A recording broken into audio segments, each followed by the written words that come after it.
السلام علیکم ورحمۃ اللہ وبرکاتہ۔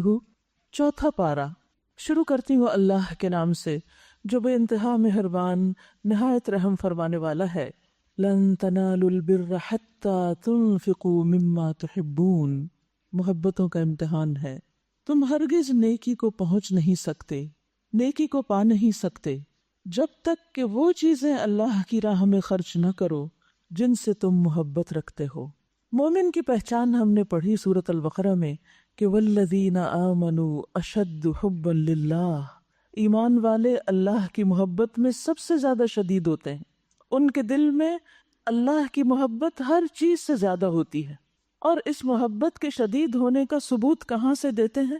اپنی ہر محبوب چیز میں سے اللہ کی راہ میں خرچ کر کے، کہ جب اللہ کا حکم آ جائے، جب کہیں ضرورت پیش آ جائے تو پھر آگے بڑھ جاتے ہیں۔ کوئی بھی چیز، خواہ مال ہو، اولاد ہو، اپنی جان ہو، انہیں کوئی بھی چیز اللہ سے بڑھ کر محبوب نہیں ہوتی، اللہ سے بڑھ کر پیاری نہیں ہوتی۔ لہٰذا وہ اپنی محبوب ہستی کی خاطر اپنی ہر پیاری چیز دے سکتے ہیں، قربان کر سکتے ہیں۔ ہم سب اپنے دلوں کا جائزہ لیں، کیا ہم کسی چیز سے محبت کرتے ہیں؟ وہ کون سی چیز ہے جسے ہم اپنی زندگی میں سب سے زیادہ عزیز سمجھتے ہیں؟ دنیا کی چیزوں میں سے پوچھ رہی، دنیاوی چیزوں میں سے ہم سب سے زیادہ ایک عورت کی حیثیت سے اپنے بچوں کو بہت اہمیت دیتے ہیں، ان پہ جان چڑھتے ہیں، ان کے لیے طرح طرح کی قربانیاں کرتے ہیں۔ پھر اسی طرح ہمارا مال، خواتین کے لیے ان کی جیولری، ان کے اچھے لباس، اور اسی طرح کچھ لوگوں کے لیے اپنی جابز اور ان کی کچھ ہابیز، کچھ شوق، کچھ دلچسپی کے کام۔ وہ کون سی چیز ہے کہ جس کی طرف میں دوڑتی ہوں ہر وقت، اور جو اب اولاد سے بھی زیادہ پیاری ہو گئی ہے؟ Mobiles, cell phones, WhatsApp. بچے روتے رہتے ہیں اب۔ یعنی یہ دنیا کی تاریخ میں ایک عجیب انقلاب ہے کہ جس میں انسان، مرد کیا اور عورتیں کیا، مائیں کیا اور بچے کیا، اس موبائل نے اور اس سوشل میڈیا نے ہر چیز کو پیچھے چھوڑ دیا ہے۔ حتیٰ کہ اذان ہو رہی ہے، نماز کا وقت ہے، یہ ایک دو بس آخری میسج چیک کر لیں اور پھر وہاں سے کوئی اور چیز، پھر وہاں سے کچھ اور۔ نمازیں لیٹ ہو رہی ہیں، راتوں کو نیند قربان ہو رہی ہے، دیر سے سو رہے ہیں، صبح اٹھتے ہی اللہ کا ذکر اذکار بھولے ہوئے ہیں۔ کیا ہم اپنے آپ پر خود پابندی لگا سکتے ہیں کہ ہم اس کی خاطر اپنے فرائض قربان نہ کریں؟ جب صبح اٹھیں تو سب سے پہلے اس کو اٹھانے کی بجائے اللہ کا ذکر کریں، تسلی سے نماز پڑھیں، اطمینان سے قرآن کی تلاوت کریں، اپنے سب کام کریں، اور جب اپنے فرائض کو پورا کر چکے، اپنی روحانی غذا پوری لے چکے، اس کے بعد جب آپ کو فراغت ہو تو پھر آپ اس کو ہاتھ لگائیں، پھر ایروپلین موڈ کو آف کریں، پھر آپ اس پر جائیں، اور پھر اس میں بھی ہر چیز دیکھنے نہ بیٹھ جائیں۔ وہ دیکھیں جو واقعی آپ کو دیکھنے کی اس وقت ضرورت ہے، اور باقی جو غیر ضروری چیزیں ہیں اور جو گپ شپ کی باتیں ہیں وہ سب لیٹر آن ڈے پہ رکھتے ہیں، وہ بعد میں دیکھیں گے۔ اور بعض لوگ تو پھر اس پر نیوز بھی اور یوٹیوب اور معلوم نہیں کیا کچھ، وہ سب کچھ ان کے فرنٹ پیج پہ ہوتا ہے۔ ان سب چیزوں کو پیچھے کر دیں۔ اس کے بعد آپ کے گھر والوں کا حق ہے، ضروری میسج اگر کوئی دیکھنا دیکھے، اس کے بعد گھر والوں کو ٹائم دیں۔ اس کے بعد اپنی جو مزید ذمہ داریاں، اپنے دن کی پلاننگ کرنا ہے آپ کو، اپنے کام کرنے ہیں، اگر گھر کا کام ہے یا باہر جانا ہے، ان چیزوں کو دیکھیں۔ اور پھر جب آپ اپنے فرائض کو پورا کر چکے اس کے بعد آپ آئیں، آپ ریلیکسنگ ٹائم میں آپ دیکھیں، اپنے دوستوں سے، دنیا میں ادھر ادھر رہنے والوں سے آپ رابطہ کریں، لیکن صبح صبح نہیں۔ سب سے پہلے اللہ کی یاد، وَلَذِكْرُ اللَّهِ أَكْبَرُ لَن تَنَالُوا الْبِرَّ۔ تم نیکی کو ہرگز پہنچ ہی نہیں سکتے، پا ہی نہیں سکتے، نیک بن ہی نہیں سکتے، حتیٰ تنفقوا، یہاں تک کہ وہ خرچ نہ کرو، وہ دو نہیں، وہ چھوڑ نہ دو، اس میں سے جو تم پسند کرتے ہو، اپنی محبوب چیزوں کی قربانی۔ پھر اسی طرح اگر فون پہ بہت باتیں کرنے کی عادت ہے، یا گپ شپ کی، یا لوگوں کی مجلسوں میں بیٹھنے کی، یا کچھ بھی، تو ان سب چیزوں کو بھی لمیٹڈ کریں۔ یہ نہیں کہا گیا کہ سارا ہی چھوڑ دو، مما تحبون، اس میں سے کچھ حصہ، اور وہ کون سا حصہ؟ جو ہمارے فرائض میں رکاوٹ ڈال رہا ہے، جو ہمیں اللہ کی محبت سے دور کر رہا ہے، جو ہمیں اپنی ذمہ داریوں سے غافل کر رہا ہے۔ اور اس کے بعد پھر اپنا مال، اپنا گھر، اپنے اوقات، اپنی جابز، اپنی دیگر دلچسپیاں، ان کا بھی جائزہ لیں۔ اپنی محبوب چیزوں کی لسٹ بنائیں کہ مجھے کیا کیا پسند ہے، وہ کون سی چیزیں ہیں جو مجھے بہت اچھی لگتی ہیں اور ان میں سے میں کیا اللہ کی راہ میں دے سکتی ہوں اللہ کو خوش کرنے کے لیے. کیا اپنے گھر کا کچھ حصہ، ہمارے ڈرائنگ رومز جن میں ہم اپنے بھی بچوں کو نہیں جانے دیتے، کوئی اور بچہ آ کے ادھر ادھر چیز چھیڑنے لگے تو ہماری جان پہ بن جاتی ہے، کیا ان کو کسی ایک دن کے لیے ہم اللہ کے ذکر کے لیے قرآن کی کسی کلاس کے لیے مختص کر سکتے ہیں؟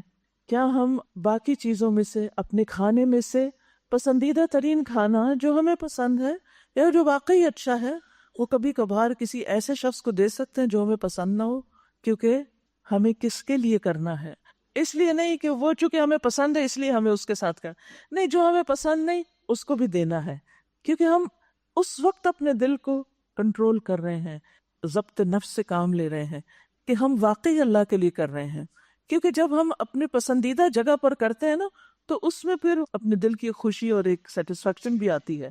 لیکن جب ہم ایسی جگہ کرتے ہیں کہ جہاں سے ہمیں کچھ بھی ملنے کا، کسی بھی رسپانس کا اور شکریہ تک کا بھی کوئی ایکسپیکٹیشن نہیں ہوتی یا انتظار نہیں ہوتا یا توقع ہی نہیں ہوتی، وہاں کیجئے صرف اللہ کے لیے، اللہ کی خاطر. لن تنالوا البر حتى تنفقوا مما تحبون. اس میں ہم دیکھتے ہیں کہ صحابہ کی زندگیوں میں بے شمار مثالیں ملتی ہیں کہ جس میں وہ آیت پڑھتے ہیں اور اپنی پسندیدہ ترین چیز، چھوٹی موٹی نہیں، بڑی بڑی چیزیں اللہ کی راہ میں دیتے ہیں. حضرت ابو طلحہ کا واقعہ آپ نے سنا ہے، لیکن جتنی دفعہ بھی اس کا ذکر کرے اتنی دفعہ ہی اچھا لگتا ہے کہ ان کا باغ تھا، بہت مالدار صحابی تھے، ام سلیم کے شوہر تھے.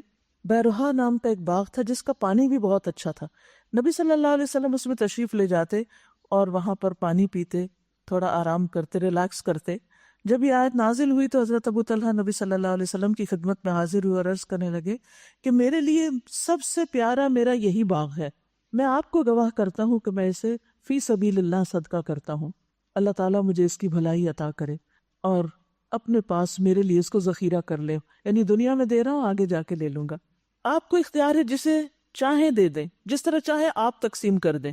آپ بہت ہی خوش ہوئے اور فرمانے لگے کہ مسلمانوں کو اس سے بہت فائدہ پہنچے گا، لیکن تم اسے اپنے رشتہ داروں میں تقسیم کر دو. یعنی فی سبیل اللہ دینا پھر آسان ہوتا ہے اور رشتہ داروں کو دینا مشکل ہوتا ہے. تو انہوں نے پھر اسے اپنے چچا زاد بھائیوں میں تقسیم کیا اور 7ویں نسل تک کے جو رشتہ دار تھے ان میں اس کو ڈیوائیڈ کیا، اور یہ سب کچھ اللہ کی خاطر تھا. اسی طرح حضرت عمر رضی اللہ عنہ کہنے لگے کہ مجھے اپنی خیبر کی زمین بہت پسند ہے، میں اسے فی سبیل اللہ دیتا ہوں. آپ نے فرمایا اسے وقف کر دو اور اس کا پھل جو ہے وہ اللہ کی راہ میں دیا کرو. عبداللہ بن عمر کہتے ہیں کہ میری ایک کنیز تھی جو مجھے بہت ہی عزیز اور محبوب تھی، جب میں نے آیت سنی تو میں نے اس کو آزاد کر دیا. اگر کوئی چیز دے کر واپس لینے کی اجازت ہوتی تو میں کم از کم اس سے نکاح کر لیتا، لیکن میں نے اس کو اللہ کی راہ میں دی تھی. آپ دیکھیے کہ انسانوں سے جدائی بہت تکلیف دہ ہوتی ہے اور محبوب ترین انسانوں سے جدائی بہت ہی مشکل ہوتی ہے. اسی طرح زید بن حارثہ نے یہ آیت سنی تو انہوں نے اپنا ایک گھوڑا جو انہیں بہت عزیز تھا، جانوروں سے بھی بڑا پیار ہوتا ہے نا، گاڑیوں سے بھی بڑا پیار ہوتا ہے، تو وہ انہوں نے اللہ کے راستے میں دیا جا کر. تو نبی صلی اللہ علیہ وسلم نے وہ گھوڑا ان کے بیٹے کو دے دیا. تو ان کو ذرا ملال آیا کہ میں نے تو اللہ کے راستے میں دیا تھا. تو آپ نے فرمایا اللہ نے اسے قبول کر لیا اور اب یہ تمہارا بیٹا اس کا استعمال کرے گا. تو اسی طرح اور بھی واقعات ملتے ہیں، تفصیل کا اس وقت نہیں، صرف یہ چند مثالیں اس لیے کہ ہم اپنی فہرست بنا کر اس میں سے دیکھ سکتے ہیں کون سی چیز ساری اور کون سی چیز کا کچھ حصہ ہم اللہ کی راہ میں دے سکتے ہیں. اولاد کو اگر ہم اللہ کے دین کے لیے وقف کرتے ہیں، اگرچہ بچے ہمارے بس میں قابو میں نہیں ہوتے، لیکن ہم ان کی جب دینی تعلیم و تربیت کرتے ہیں تو وہ بھی اس میں شامل ہو جاتا ہے. تو لن تنالوا البر، اور بر کا ایک معنی تو نیکی اور ایک معنی جنت بھی ہے، یعنی جنت تک پہنچنے کے لیے اپنی محبوب چیزیں اللہ کی خاطر قربان کرنے کا جذبہ ہونا چاہیے.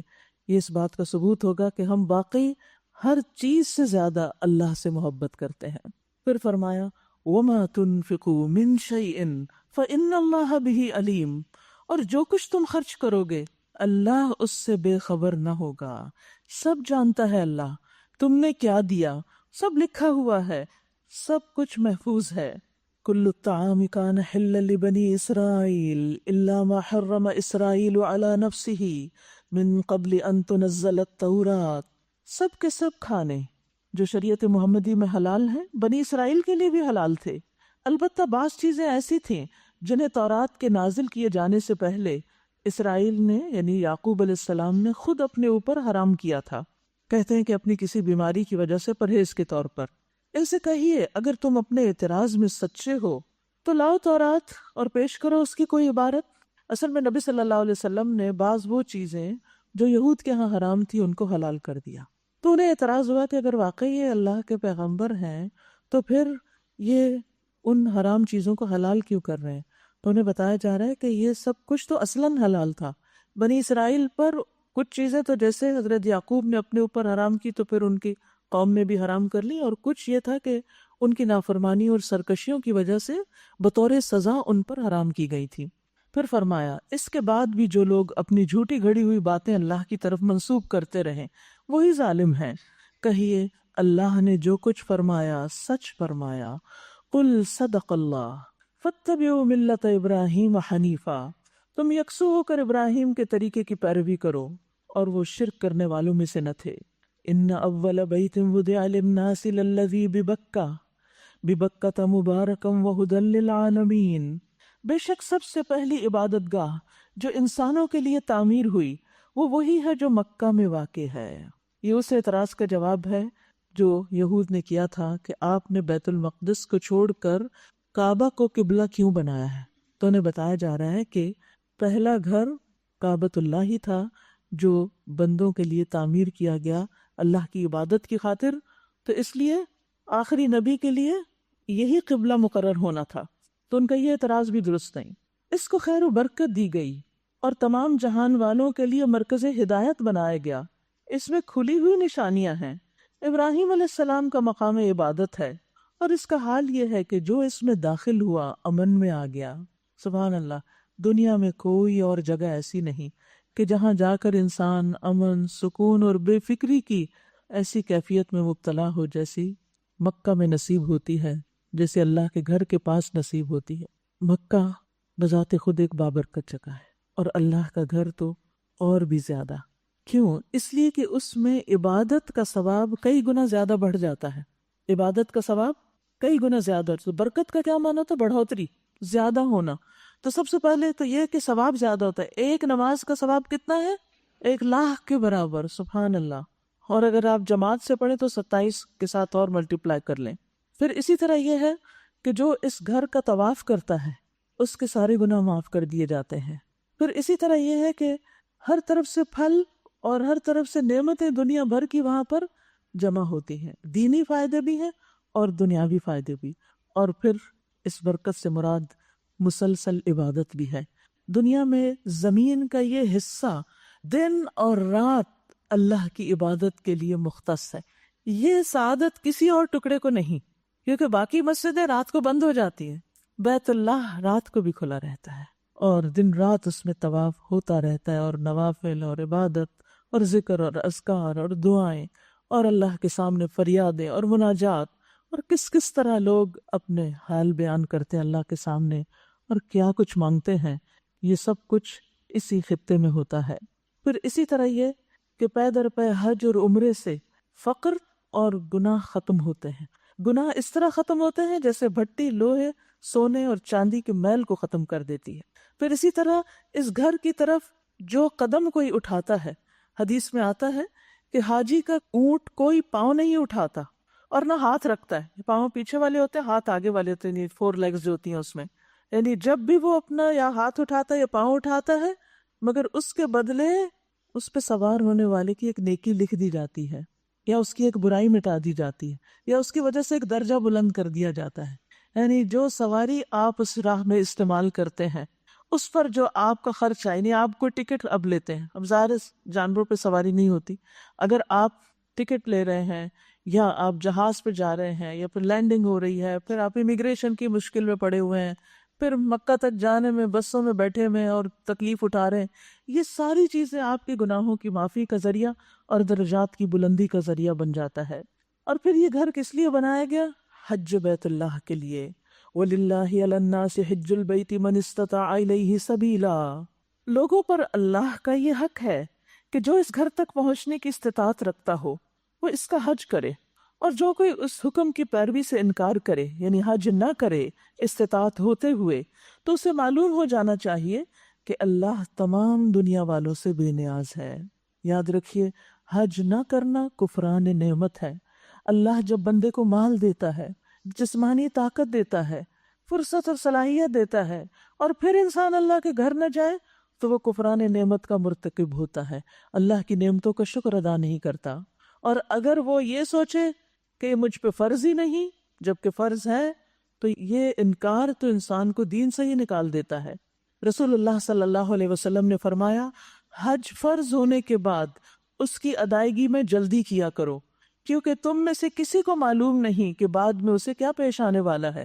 بعض اوقات ایسا ہوتا ہے نا، بچے جاب شروع کرتے ہیں، اچھا بھلا کمانے لگتے ہیں، تو ہم اور باتیں سوچنے لگتے ہیں، شادی پر بے تحاشا خرچ کرتے ہیں، بے پناہ اسراف کرتے ہیں، لیکن یہ نہیں سوچتے کہ اس میں سے کچھ حصہ بچا کے حج بھی کیا جا سکتا ہے۔ ایک ایک شادی پہ جو خرچ ہوتا ہے وہ حج کے خرچے سے تو کہیں زیادہ ہوتا ہے، لیکن شادی پہ خرچ کرنا ہم اپنا فرض سمجھتے ہیں، فریضہ حج کی ادائیگی کی طرف توجہ نہیں دیتے۔ رسول اللہ صلی اللہ علیہ وسلم نے فرمایا، اللہ تعالیٰ فرماتا ہے، جب میں کسی بندے کو صحت مند بناؤں، یعنی اس کو صحت عطا کروں، اور اس پر اس کی معیشت کو وسیع کر دوں، یعنی مال بھی دوں اس کو، اور اس پر 5 سال گزر جائیں اور وہ میری طرف نہ آئے تو وہ محروم ہے۔ یعنی اگر کوئی ہمت رکھتا ہے اور مال بھی رکھتا ہے تو پھر بیت اللہ کا رخ کرنا چاہیے۔ یہ سوچتے رہنا گرمی ہے، سردی ہے، رش ہے، ایسا ہے، ویسا ہے، یہ سب چیزیں اپنی جگہ سیٹل ہو جاتی ہیں۔ آپ دیکھیے کہ لوگ ہالیڈیز پر بھی تو جاتے ہیں نا، لاکھوں خرچ کرتے ہیں، لیکن اللہ کے گھر کا رخ کیوں نہیں کرتے؟ یہ تھوڑی مشقت ہے، سوچیے اس مشقت کے عوض اجر و ثواب کتنا ہے اور کس قدر گناہوں کی معافی ہے۔ وَمَن كَفَرَ فَإِنَّ اللَّهَ غَنِيٌّ عَنِ الْعَالَمِينَ، اور جو کوئی انکار کر دے یعنی حج کرنے سے، تو اسے معلوم ہو جانا چاہیے کہ اللہ تمام دنیا والوں سے بے نیاز ہے۔ پھر فرمایا، کہیے اے اہل کتاب، تم کیوں اللہ کی باتیں ماننے سے انکار کرتے ہو؟ جو حرکتیں تم کر رہے ہو اللہ سب کچھ دیکھ رہا ہے۔ کہیے اے اہل کتاب، یہ تمہاری کیا روش ہے کہ جو اللہ کی بات مانتا ہے اسے بھی تم اللہ کے راستے سے روکتے ہو، نہ خود اس طرف جاتے ہو اور نہ دوسروں کو جانے دیتے ہو، اور چاہتے ہو کہ وہ ٹیڑھی راہ چلے، حالانکہ تم خود اس پر گواہ ہو۔ تمہاری حرکتوں سے اللہ غافل نہیں ہے۔ اے لوگ جو ایمان لائے ہو، اگر تم نے ان اہل کتاب میں سے ایک گروہ کی بات مانی تو یہ تمہیں ایمان سے کفر کی طرف پھیر لے جائیں گے۔ تمہارے لیے کفر کی طرف جانے کا اب کیا موقع ہے، جبکہ تمہیں اللہ کی آیات سنائی جا رہی ہیں اور تمہارے درمیان اس کا رسول موجود ہے۔ جو اللہ کا دامن مضبوطی سے تھامے گا وہ ضرور راہ راست پالے گا۔ وَمَن يَعْتَصِم بِاللَّهِ فَقَدْ هُدِيَ إِلَى صِرَاطٍ مُسْتَقِيمٍ۔ صراط مستقیم کیسے ملتا ہے؟ اللہ سبحانہ وتعالیٰ کی طرف رجوع کرنے سے اور اس پر قائم رہنے سے، اس سے مدد مانگنے سے۔ یا ایھا الذین آمنوا اتقوا اللہ حق تقاتہ ولا تموتن الا وانتم مسلمون۔ اے لوگو جو ایمان لائے ہو، اللہ سے ڈرو، اللہ کا تقوی اختیار کرو جیسا کہ اس سے ڈرنے کا حق ہے، اور تمہیں موت نہ آئے مگر اس حال میں کہ تم مسلم ہو۔ یہاں آپ دیکھیے کہ تقوی کا حکم دیا جا رہا ہے، اور صرف تقوی کا نہیں، حق تقاتہ، جیسا حق ہے تقوی کرنے کا۔ سبحان اللہ، یعنی آخری حد تک اللہ کا تقوی اختیار کرو۔ تقوی کیا ہے؟ گناہوں سے بچنا اللہ سے ڈر کر، اور اپنے فرائض کی ادائیگی کر کے، اپنی ذمہ داریاں پوری کر کے، یعنی اللہ سے ڈرتے ہوئے گناہ چھوڑ دینا، اور جو کرنے کو کہا اللہ نے، جو وہ ہم سے چاہتا ہے وہ کرنا، اور پھر شک والی چیزیں بھی چھوڑ دینا۔ حدیث میں آتا ہے بندہ تقوی کی اصل حقیقت کو نہیں پہنچ سکتا جب تک اس بات کو جو دل میں کھٹکتی ہو اسے بھی چھوڑ نہ دے۔ اور حق تقاتی کا مطلب کیا ہے؟ ابن مسعود، حسن، اکرمہ، قتادہ اور بہت سے دیگر لوگ کہتے ہیں کہ اس کا مطلب یہ ہے کہ اللہ کی اطاعت کی جائے اور نافرمانی نہ کی جائے، کیونکہ کچھ لوگ ایک طرف نیکیاں بھی کرتے ہیں، حج بھی کرتے ہیں، عمرہ بھی کرتے ہیں، رمضان کو بھی بہت ذوق و شوق سے مناتے ہیں، نمازیں بھی پڑھ لیتے ہیں، لیکن اس کے ساتھ ساتھ حرام کاروبار نہیں چھوڑتے، رشوت کا لین دین نہیں چھوڑتے، سود کا لین دین نہیں چھوڑتے۔ تو یاد رکھیے یہ تقوی کے خلاف ہے۔ تقوی کا مطلب کیا ہے لفظی؟ بچنا۔ وقا یقی سے وقایا کہتے ہیں بچنے کو۔ تو تقوی کی اصل روح ہے گناہوں سے بچنا، نیکی تو انسان جو بھی اللہ کی توفیق سے کرتا ہے، لیکن جب تک گناہوں سے بچتا نہیں، حرام سے بچتا نہیں، حرام چھوڑتا نہیں، اللہ کی نافرمانی کے کام چھوڑتا نہیں، اس وقت تک وہ شخص متقی نہیں ہو سکتا۔ پھر اسی طرح تقویٰ کا تقاضا ہے کہ اللہ کا شکر بجا لایا جائے اور اس کی ناشکری نہ کی جائے۔ یعنی بعض اوقات ہم الحمدللہ بھی کہہ دیتے ہیں، شکر اللہ کا بھی کہہ دیتے ہیں، اور اس کے ساتھ ساتھ چھوٹی چھوٹی باتوں پر مایوس بھی ہوتے ہیں، ناراض بھی ہوتے ہیں، بے صبری بھی کرتے ہیں۔ تو جو منفی چیزیں ہیں شخصیت کے اندر، ان سے جب تک چھٹکارا نہیں ہوتا انسان تقویٰ کا حق ادا نہیں کر سکتا۔ پھر اسی طرح اس کا ذکر کیا جائے اور اس کو بھلایا نہ جائے، یعنی صرف چند مخصوص اوقات میں ذکر کرنا کافی نہیں، بلکہ ہر دم اس کو یاد رکھنا ضروری ہے۔ اور پھر ہر جگہ اللہ کا تقویٰ، یہ نہیں کہ ہم قرآن کی مجلس میں ہوں تو ہم متقی ہوں، مسجد میں ہو تو متقی، حج عمرے پہ یا رمضان میں تقویٰ، لیکن جب وہ گزر جائے وقت تو پھر اس کے بعد ہم اپنی منمانی کرنے لگے۔ نہیں، مشرق میں ہو یا مغرب میں، دنیا کے کسی بھی ملک میں، کسی بھی علاقے میں، ہر جگہ اللہ دیکھتا ہے، وہ ہر جگہ آپ کے اعمال پہ نظر رکھے ہوئے ہے۔ وہ صرف ظاہر کو نہیں، دلوں کی حالت کو دیکھتا ہے، کیونکہ تقویٰ کا اصل مقام کہاں ہے؟ دل ہے۔ نبی صلی اللہ علیہ وسلم نے دل کی طرف اشارہ کر کے فرمایا التقویٰ ہا ہنا، التقویٰ ہا ہنا، التقویٰ ہا ہنا، کیونکہ دل میں تقویٰ آئے گا تو ہی اعمال میں نظر آئے گا۔ تقویٰ کو حکم دے کے وَاعْتَصِمُوا بِحَبْلِ اللَّهِ جَمِيعًا وَلَا تَفَرَّقُوا، تم سب مل کر اللہ کی رسی کو مضبوط پکڑ لو اور تفرقے میں نہ پڑو۔ یہ اللہ کی رسی کیا ہے؟ یہ اللہ کا دین، یہ اللہ کی کتاب۔ ایک حدیث میں واضح طور پر قرآن مجید کو اللہ کی رسی کہا گیا ہے، جس کا ایک سرا اللہ کے ہاتھ میں ہے اور دوسرا سرا ہم پکڑ لیں، اس قرآن کو پکڑ لیں اور پھر اس قرآن پر جمع ہو جائیں اور آپس میں تفرقہ بازی نہ کریں، ایسے اختلافات نہ رکھیں جو مخالفت میں بدل جائیں اور ایک دوسرے کو برا بھلا کہنے لگیں اور چھوٹے چھوٹے گروہوں میں بٹ جائیں اور ایک دوسرے کو غلط ثابت کریں یا ایک دوسرے سے حسد اور نفرت اور بغض رکھیں۔ نہیں، جو شخص قرآن کو تھام لیتا ہے، قرآن پڑھ لیتا ہے اور قرآن اس کے دل میں اتر جاتا ہے تو پھر اس کا دل بہت وسیع ہو جاتا ہے، اس کا دل کھلا ہو جاتا ہے، پھر اس دل میں لوگوں کی خیر خواہی آ جاتی ہے، لوگوں کی محبت آتی ہے، لوگوں کے ساتھ نرمی کرنے کا جذبہ آتا ہے۔ اور آپ دیکھیے کہ چیزوں کو جوڑنے کے لیے نرمی چاہیے ہوتی، سخت چیزیں آپس میں نہیں جڑتی۔ بادل آپ دیکھیں ایک دوسرے میں کس طرح ضم ہو جاتی، کیوں ہو جاتے ہیں؟ کیونکہ ان کے اندر نرمی ہوتی ہے۔ تو جو قرآن پڑھتا اور پڑھاتا ہے، پھر نرمی اس کی شخصیت کا لازمی حصہ ہونی چاہیے، اس میں دوسروں کے ساتھ جڑنے اور دوسروں کو ساتھ جوڑنے کی صلاحیت ہونی چاہیے۔ وَاعْتَصِمُوا بِحَبْلِ اللَّهِ جَمِيعًا وَلَا تَفَرَّقُوا، اور جدا جدا نہ ہو، الگ الگ نہ ہو، ایک دوسرے سے منہ نہ موڑ لو۔ حتیٰ کہ یہاں تک حکم ہے کہ اگر کوئی تمہارے ساتھ چلا اس سفر پر قرآن پڑھنے اور پڑھانے کے، پھر کسی وجہ سے چھوٹ گیا ساتھ اس کا، یا اس نے کوئی اور راستہ اختیار کر لیا، یا اس کا طرز عمل بدلنے لگا، تو بھی اس کو مت چھوڑو، اس کو واپس لاؤ۔ کسی ایک کو بھی نہ چھوڑو جو اس راستے میں تمہارا ہم سفر ہو۔ اپنے ساتھیوں کو یاد رکھو، سمیٹ کے رکھو، بلکہ جب بھی تمہیں کسی کے بارے میں پتہ چلے کہ وہ اس راستے سے ایک بالشت بھی الگ ہو رہا ہے، تھوڑا سا بھی دور جا رہا ہے، وہ ذرا راستہ بدلنے لگا ہے، تو اسے اس کی طرف واپس لے آؤ اور اس کو ڈھیل نہ دو، اور نہ ہی اس معاملے میں تاخیر کرو، نہ غفلت سے کام لو، ورنہ بہت سی خرابیاں پیدا ہو جائیں گی۔ کیونکہ جو لوگ قرآن پڑھ کر پھر قرآن سے دور ہو جاتے ہیں اور ان کا قرآن سے کوئی تعلق ہی نہیں رہتا، ان کی زندگیاں پھر بالکل کچھ اور ہو جاتی ہیں، قرآن کے مطابق نہیں رہتی۔ تو اس لیے مطلب کیا ہے، انہیں قرآن سے جوڑے رکھو، ان کے لیے کچھ نہ کچھ ایسا انتظام رکھو کہ وہ ساتھ ہی چلتے رہیں۔ یہ تو ہوتا ہی ہے کہ ایک راستے پہ چلنے والے سب لوگوں کی رفتار ایک نہیں ہوتی۔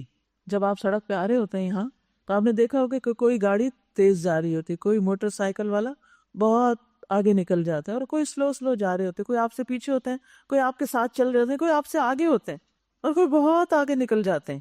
صراط مستقیم پر چلنے والے لوگ بھی جو اکٹھے سفر شروع کرتے ہیں، وہ بھی اسی طرح کوئی نیکیوں میں بہت آگے نکل جاتے ہیں، کوئی آپ کے ساتھ ساتھ ہی چل رہے ہوتے ہیں اور کوئی پیچھے رہ رہے ہوتے ہیں، اور کوئی راستہ بدلنے لگتے ہیں۔ تو نظر رکھیے دائیں بائیں کہ کوئی گمنے نہ پائے، اسے واپس لائیے۔ جميعا، اکٹھے رہو. وَاعْتَصِمُوا بِحَبْلِ اللَّهِ جَمِيعًا، کیونکہ اس جمعیت میں طاقت ہے، قوت ہے. آپ دوسرے کے لیے سپورٹ بنتے ہیں، دوسرے آپ کے لیے بنتے ہیں. آپ کسی کی قوت کا ذریعہ ہیں، کوئی آپ کی قوت کا ذریعہ ہے. کسی کا حوصلہ آپ بڑھاتے ہیں، کوئی آپ کا حوصلہ بڑھاتا ہے. لیکن جب آپ جدا جدا ہو جاتے ہیں، دین کے ساتھیوں کو چھوڑ دیتے ہیں، تو پھر شیطان بھیڑیا وہ کھانے کو تیار ہو جاتا ہے، وہ اپنے رستے پر لے کر جانے کے لیے تیار بیٹھا ہوتا ہے.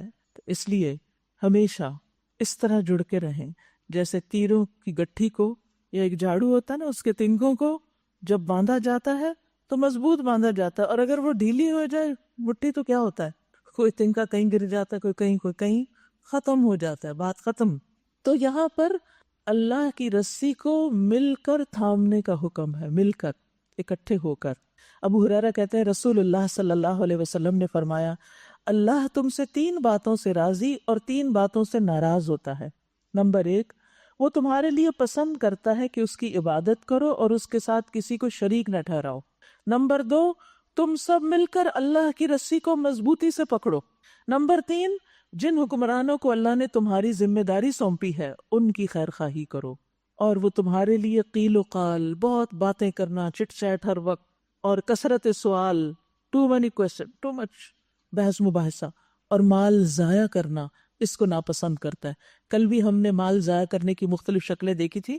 تو مال کا ضائع کرنا، خواہ پانی کی ٹیپ جو ہے اس کو صحیح سے بند نہ کرنا ہو، یا خواہ فالتو بتیاں جلائے رکھنا بغیر وجہ کے، اور ریسورسز کو ضائع کرنا، فوڈ کو ویسٹ کرنا، یہ سب مال ضائع کرنے میں آتی ہیں چیزیں. ان چھوٹی چھوٹی چیزوں کو بھی دھیان رکھنا چاہیے. کبھی یہ نہ سوچے اچھا قطرہ قطرہ ہی ٹپک رہا ہے سو واٹ، نہیں. کیونکہ اکثر لوگوں کی فلش کرنے والی ٹینکیاں وہ بہہ ہی رہی ہوتی ہیں، پرواہ نہیں کرتے. سستی، بلاؤ آپ پلمبر کو اور کراؤ اس کو ٹھیک، یہ پانی ضائع ہو رہا ہے. کتنے ہی لوگ پانی کی کمی کا شکار ہیں اور آپ بے وجہ پانی ضائع کرتے چلے جا رہے ہیں. تو اللہ نے آپ کو اگر اربوں خربوں بھی دے رکھے ہیں نا، تو بھی مال ضائع نہ کرو، کیونکہ اس کا حساب ہونا ہے. کل قیامت کے دن پوچھا جائے گا کہاں استعمال کیا تھا، کسی کام میں لگایا تھا یا ویسٹ کر دیا تھا. استعمال کرنے کی اجازت ہے، استعمال کرو، اللہ کا شکر ادا کرو، مگر ضائع نہ کرو. تو یہ چیزیں اللہ تعالیٰ کو ناپسند ہے. بہرحال اللہ کی رسی کو مل کے تھامنا ہے اور آپس میں مضبوط دیوار کی طرح رہنا ہے. رسول اللہ صلی اللہ علیہ وسلم نے فرمایا، ایک مومن دوسرے مومن کے لیے عمارت کی طرح ہوتا ہے، اس کا ایک حصہ دوسرے کو قوت پہنچاتا ہے. اور آپ صلی اللہ علیہ وسلم نے اپنے ہاتھ کی انگلیوں کو دوسرے ہاتھ کی انگلیوں میں ڈالا. اگر آپ یوں ڈالیں نا تو آپ دیکھیں بالکل دیوار جیسی شکل بھی بن جاتی ہے ایک خاص انداز سے، اگر آپ ان انگلیوں کو ایک دوسرے کے اندر ڈالیں. یعنی یہ 2 ہاتھ جب باہم ملتے ہیں تو پھر یہ مضبوط ہو جاتے ہیں. بعض چیزیں ایک ہاتھ سے نہیں آپ اٹھا سکتے، ایک ہاتھ سے وہ کام نہیں کر سکتے، لیکن جب آپ 2 ہاتھ ملا کے اس چیز کے اوپر رکھتے ہیں تو وہ کام آسانی سے ہو جاتا ہے. اور کیا کرو، وَاذْكُرُوا نِعْمَةَ اللَّهِ عَلَيْكُمْ، یاد کرو اللہ کی نعمت کو جو تم پر ہے.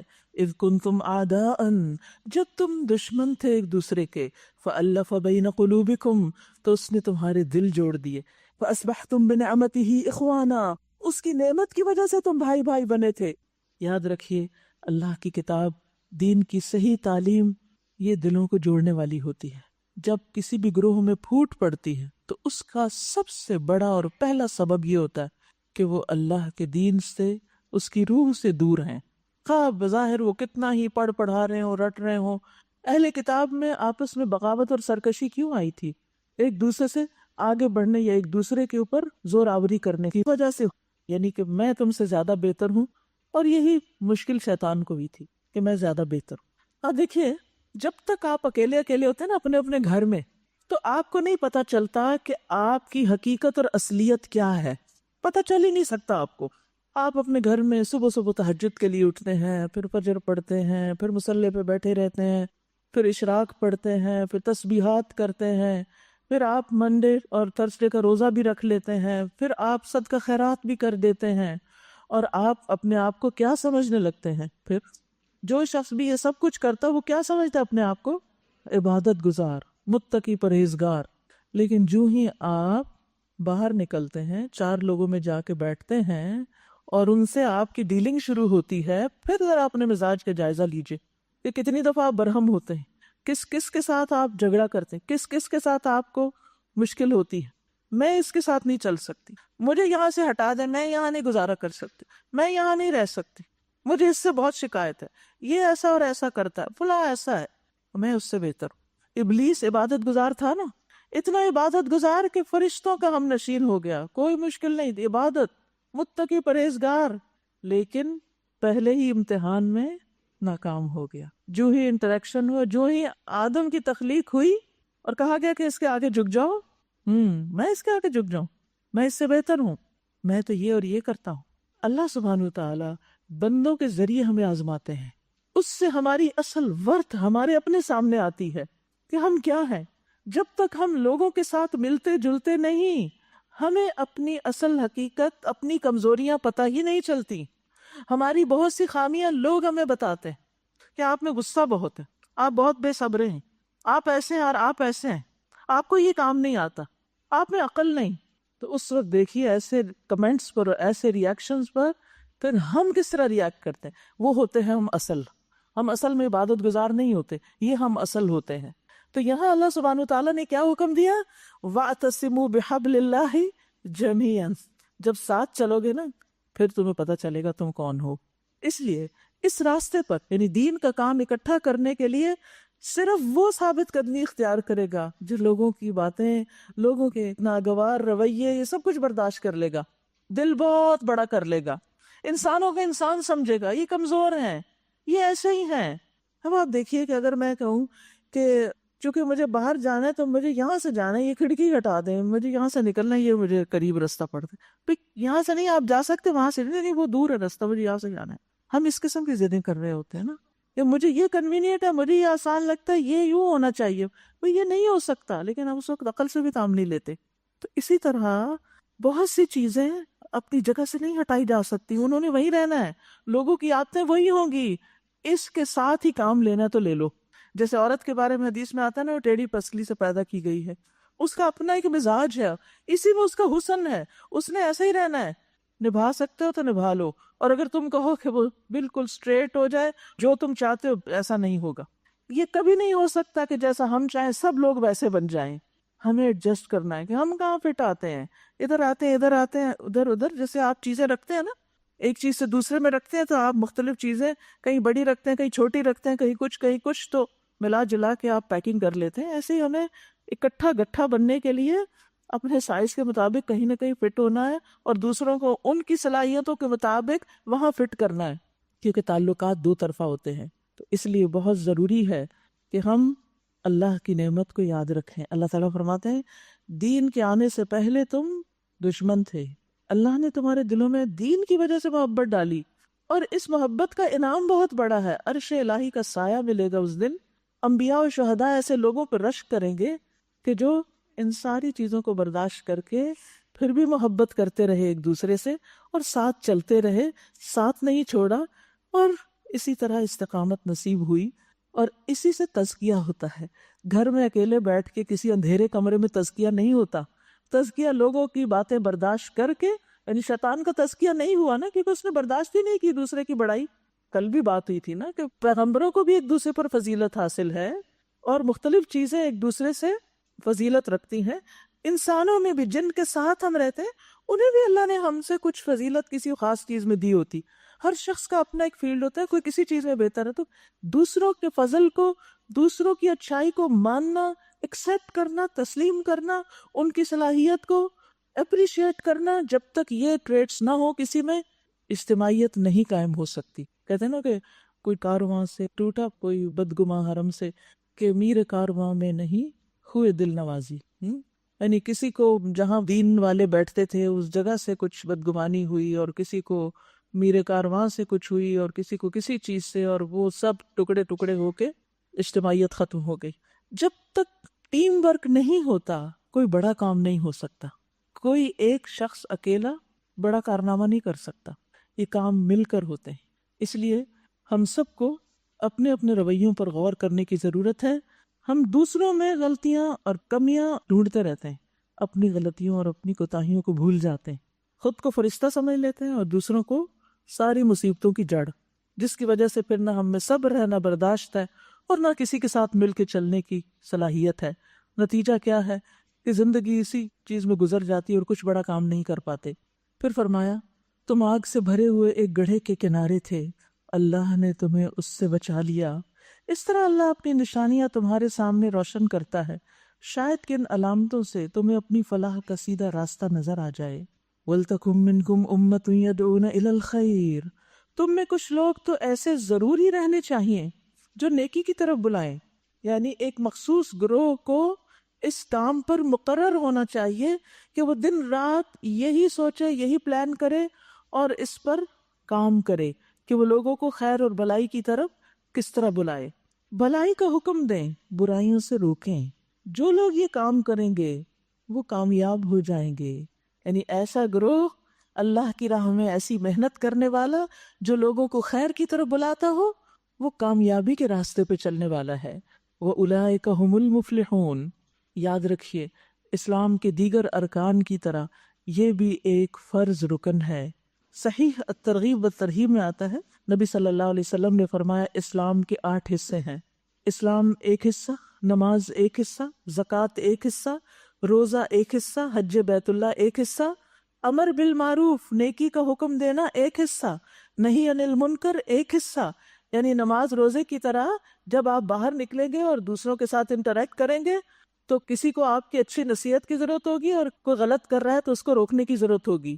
جہاد فی سبیل اللہ ایک حصہ، فرمایا وہ شخص ناکام و نامراد ہوا جس کے لیے کوئی بھی حصہ نہ ہو، اور اس کے برعکس جس کے جتنے زیادہ پوائنٹس ہوں گے، آپ دیکھیے کہ کچھ لوگ لا الہ الا اللہ پڑھ لیتے ہیں بس، کچھ لوگ نماز پڑھ لیتے ہیں، کچھ زکوٰۃ بھی دے دیتے ہیں، کچھ روزے رکھتے ہیں، کچھ حج کرتے ہیں۔ اب یہاں تک تو 5 پوائنٹ بہت سے لوگ پورے کر بھی لیتے ہیں۔ اگلا حصہ ایک اور پوائنٹ ایڈ ہونا چاہیے، امر بالمعروف نہی عن المنکر، اللہ کے راستے میں سخت جد و جہد۔ اور اگر انسان یہ سب چیزیں اکٹھی کر لیتا ہے تو اتنے ہی درجے بلند ہو جاتے ہیں۔ لہٰذا اگر اللہ نے آپ کو صلاحیت دی ہے، وقت دیا ہے، تو اپنے وقت کا کچھ نہ کچھ حصہ اس کام کے لیے ضرور نکالیے، چاہے اپنے گھر میں لوگوں کو بلا کے، چاہے کسی کے گھر میں جا کے، چاہے ان کی مدد کر کے، کسی بھی چھوٹے سے چھوٹے یا بڑے سے بڑے کام میں حصہ ڈال کے ان چیزوں کی طرف بھی توجہ دیجیے، یہ بھی ہمارے دین کا حصہ ہیں۔ رسول اللہ صلی اللہ علیہ وسلم ایک مرتبہ حضرت عائشہ کے پاس تشریف لے گئے تو کہتی ہے کہ مجھے محسوس ہوا کہ آپ کے چہرے پہ کچھ گھٹن سی ہے، تنگی سی ہے۔ آپ نے وضو کیا اور کوئی بات کیے بغیر واپس چلے گئے، یعنی گھر میں آئے پریشان تھے، آ کے وضو کیا پھر نکل گئے۔ میں نے حجروں کے قریب ہو کر سنا، یعنی مجھے پریشانی یہ دیکھا کہ آپ کہاں گئے، کیا بات کر رہے ہیں؟ تو آپ فرما رہے تھے، اے لوگو، اللہ عز و جل فرماتا ہے کہ نیکی کا حکم دو، برائی سے روکو، اس سے پہلے کہ تم مجھے پکارو اور میں تمہاری دعائیں قبول نہ کروں۔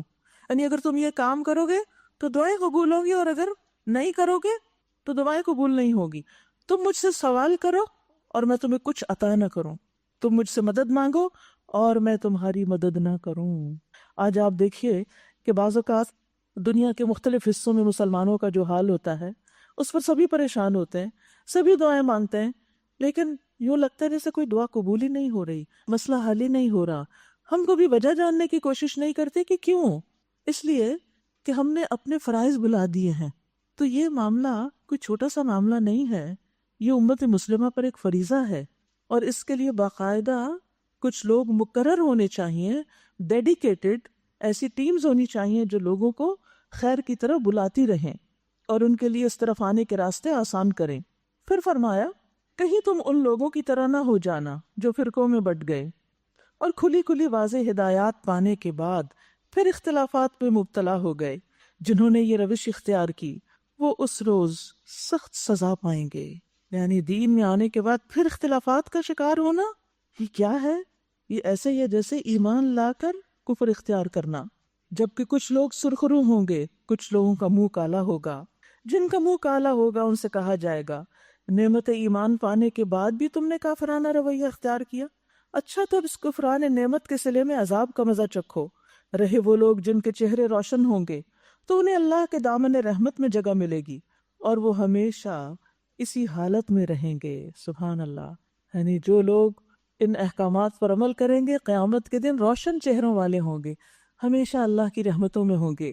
تلک آیات اللہ نتلوہا علیک بالحق، یہ اللہ کے احکامات ہیں، اللہ کی آیات ہیں جو ہم تمہیں ٹھیک ٹھیک سنا رہے ہیں کیونکہ اللہ دنیا والوں پر ظلم کرنے کا کوئی ارادہ نہیں رکھتا۔ زمین و آسمان کی ساری چیزوں کا مالک اللہ ہے اور اسی کی طرف تمام کام لوٹائے جائیں گے۔ کنتم خیر امت اخرجت للناس، تم بہترین امت ہو جو لوگوں کے لیے نکالی گئی ہے۔ امت مسلمہ اس کا کام کیا ہے کہ لوگوں کی رہنمائی کرے۔ تأمرون بالمعروف، تم نیکی کا حکم دیتے ہو، وتنہون عن المنکر، اور برائی سے روکتے ہو، وتؤمنون باللہ، اور تم اللہ پر ایمان رکھتے ہو۔ وَلَوْ آمَنَ أَهْلُ الْكِتَابِ لَكَانَ خَيْرًا لَهُمْ، اگر اہل کتاب ایمان لاتے تو انہی کے حق میں بہتر تھا، یعنی وہ بھی اس ٹیم کا حصہ بن جاتے تو ان کے لیے بہت اچھا تھا۔ اگرچہ ان میں کچھ لوگ ایماندار بھی پائے جاتے ہیں، مگر ان کے اکثر لوگ فاسق ہیں، نافرمان ہیں۔ یہ تمہارا کچھ نہیں بگاڑ سکتے، زیادہ سے زیادہ بس کچھ ستا سکتے ہیں۔ اگر یہ تم سے لڑیں گے تو مقابلے میں پیٹھ دکھائیں گے، پھر ایسے بے بس ہوں گے کہ کہیں سے ان کو مدد نہ ملے گی۔ یہ جہاں کہیں بھی پائے گئے ان پر ذلت کی مار پڑی، کہیں اللہ کے ذمہ یا انسانوں کے ذمے میں پناہ مل گئی تو اور بات ہے۔ یہ اللہ کے غضب میں گر چکے ہیں، ان پر محتاجی مغلوبی مسلط کر دی گئی، اور یہ سب کچھ صرف اس وجہ سے ہوا کہ یہ اللہ کی آیات سے کفر کرتے رہے اور انہوں نے پیغمبروں کو ناحق قتل کیا۔ یہ ان کی نافرمانیوں اور زیادتیوں کا انجام ہے۔ لیسوا سواء، مگر سارے اہل کتاب ایک جیسے نہیں، ان میں کچھ لوگ ایسے بھی ہیں جو راہ راست پر قائم ہیں۔ یتلون آیات اللہ آناء اللیل، وہ راتوں کو اللہ کی آیات پڑھتے ہیں۔ دیکھیے دن کے ساتھ ساتھ رات کو بھی قرآن پڑھنا چاہیے۔ کہاں، کب، کیسے؟ تہجد میں، اور اگر وہ مشکل ہو تو عشاء کی نماز میں ذرا زیادہ تلاوت کر لیں، اور فجر کی نماز تو ویسے ہی لمبی ہونی چاہیے، اس کی قرات تو زیادہ ہونی چاہیے۔ تو جو شخص عشاء اور فجر جماعت کے ساتھ پڑھ لیتا ہے اس کو ویسے بھی قیام اللیل کا ثواب ملتا ہے۔ یتلون آیات اللہ آناء اللیل، لیکن یہ آیات پڑھنے کے لیے آیات آنی بھی تو چاہیے نا، کچھ حصہ حفظ بھی تو ہونا چاہیے۔ وہم یسجدون، اور وہ اس کے آگے سجدہ کرتے ہیں، اللہ اور روز آخرت پر ایمان رکھتے ہیں، نیکی کا حکم دیتے ہیں، برائیوں سے روکتے ہیں، اور بھلائی کے کاموں میں سرگرم رہتے ہیں۔ سبحان اللہ، یعنی صرف تہجد پڑھنے کو ہی نیکی نہیں سمجھتے، بلکہ کیا کرتے ہیں، باہر نکل کر لوگوں کو بھی اچھے کاموں کی تلقین کرتے ہیں۔ یہ نیک لوگ ہیں، جو نیکی بھی یہ کریں گے اس کی ناقدری نہ کی جائے گی۔ اللہ پرہیزگار لوگوں کو خوب جانتا ہے۔ تو یاد رکھیے کہ انسان کو صرف فرائض یعنی نماز، روزہ، حج، زکوٰۃ ہی تک اپنے دین کو نہیں سمجھنا چاہیے، اس سے آگے لوگوں کی بھلائی کے کام بھی کرنے چاہیے۔ لیکن دوسروں کے کام آپ اسی وقت آ سکتے ہیں جب آپ کے اپنے پاس کچھ ہو، اور اس کے لیے کیا ضروری ہے؟ علم۔ سیکھیے اور سیکھتے رہیے ساری زندگی۔ ہمارے لیے کیا حکم ہے؟ مومن کب سے سیکھنا شروع کرتا ہے؟ پنگھوڑے سے۔ کب تک؟ لحد تک۔ لیکن ہم اپنے بچوں کو پنگھوڑے میں کیا سکھاتے ہیں؟ کیا سکھا رہے ہیں بچوں کو؟ یہ کانسیپٹ تو اب آیا نا کہ بچوں کو پیدائش کے ساتھ ہی کچھ سکھانا چاہیے اور ان کو تعلیم دینی چاہیے۔ ہمارے دین نے تو 1400 سال پہلے بتا دیا تھا کہ ابھی بچہ اٹھ کے نہیں بیٹھا، لیٹا ہوا ہے، ابھی وہ جھولے میں جھولا جھول رہا ہے، وہیں سے سکھانا شروع کر دو اس کو۔ وہ بھی تعلیم کا وقت ہے، لیکن بہت سی مائیں اس وقت کو گنوا دیتی ہیں، اور جب وہ بیچارہ بولنے کے بھی قابل ہوتا ہے تو اس کو ادھر ادھر کی زبانیں سکھاتے ہیں، اللہ کی کتاب میں سے کچھ یاد نہیں کراتے، کچھ دعائیں نہیں سکھاتے۔ ہم کیا بنا رہے ہیں ان بچوں کو؟ کیا واقعی یہی پھر ہمارے لیے صدقہ جاریہ ہوں گے؟ ہماری کیا محنت ہے، کیا کوشش ہے؟ اور بعض اوقات آپ دیکھیے کہ مائیں مصروف ہوتی ہیں، نانی دادی کا کام ہوتا ہے کہ وہ ان بچوں کو اپنی گود لیں، وہ اپنا حصہ ان میں ڈالیں، وہ اپنے لیے صدقہ جاریہ کمائیں، انویسٹ کر کے جائیں جہاں بھی موقع ملے، اور اگر اپنے گھر میں بچے نہیں تو اور بچوں کے لیے کام کریں، کیونکہ وہ لانگ ٹرم آپ کے لیے صدقہ جاریہ بنیں گے۔ اور یاد رکھیے علم کا سیکھنا اور سکھانا دن کو بھی ہے اور رات کو بھی۔ ابن عطیہ کہتے ہیں ایسا علم پڑھنے پڑھانے کے لیے رات کو جاگنا جس سے اللہ کا چہرہ چاہا جائے وہ اس آیت میں داخل ہے۔ اور بعض اوقات علم سکھانا نفل نماز سے بھی افضل ہو جاتا ہے۔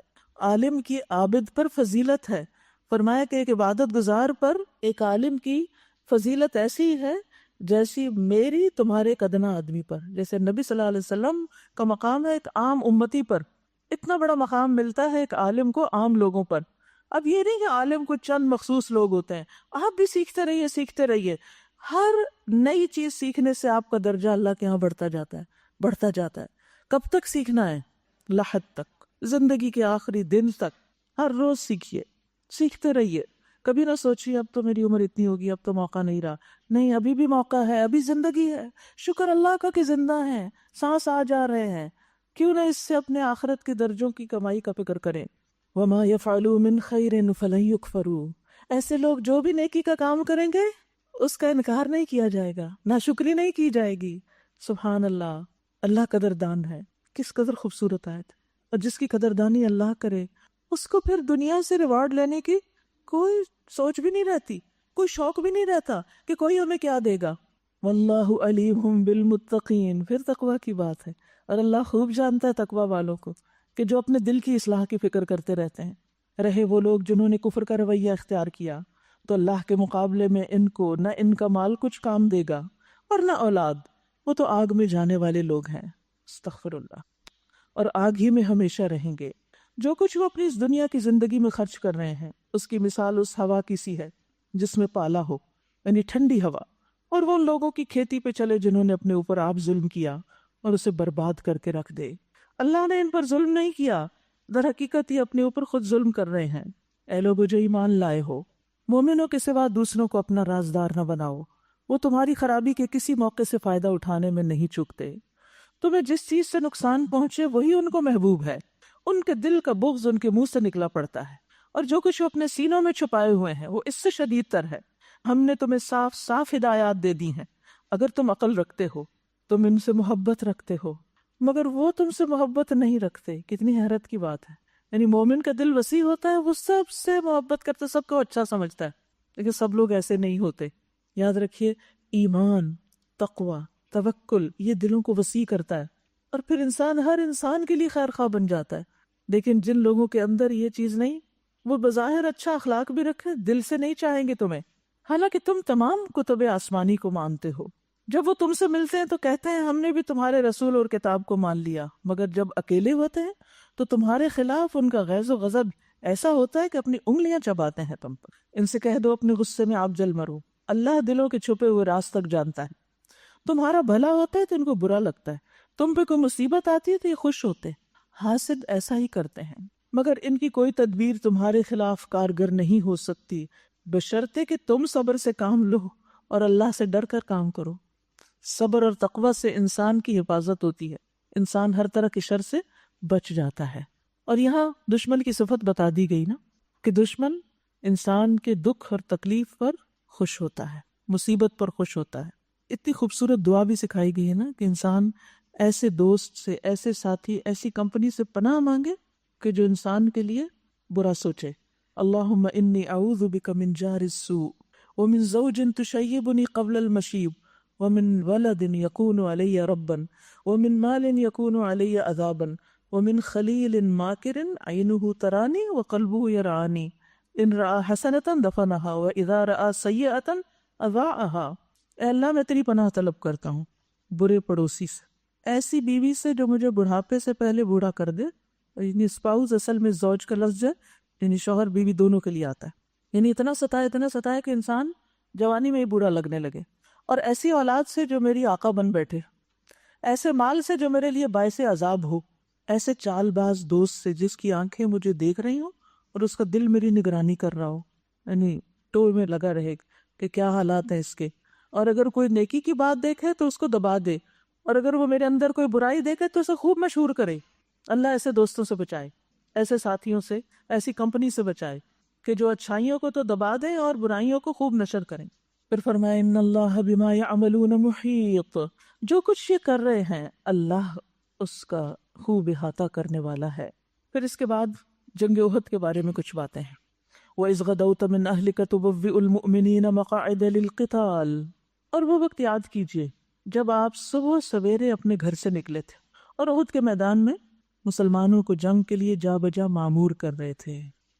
یہاں نبی صلی اللہ علیہ وسلم کے علم اور معاملہ فہمی کی تعریف کی جا رہی ہے، کیونکہ آپ صرف ایک نبی ہی نہیں تھے، نبوت کے ساتھ تعلیم دینے کے ساتھ ساتھ آپ مسلمانوں کے دیگر امور کی بھی نگرانی کرتے تھے.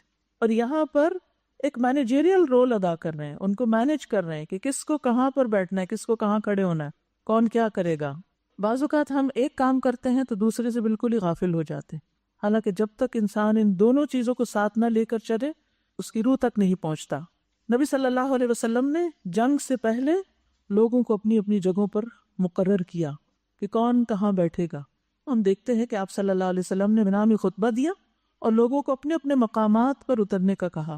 آپ نے قبلے کے داہنی طرف اشارہ کر کے کہا مہاجرین یہاں ہوں گے، قبلے کے بائیں طرف اشارہ کر کے کہا انصار یہاں اتریں گے، اور پھر باقی لوگوں سے کہا کہ وہ مہاجرین اور انصار کے آس پاس ہوں گے۔ یعنی آپ صلی اللہ علیہ وسلم نے منا کے اندر بھی ان کو اپنے اپنے ٹھکانوں پر بالکل منظم انداز سے بٹھایا۔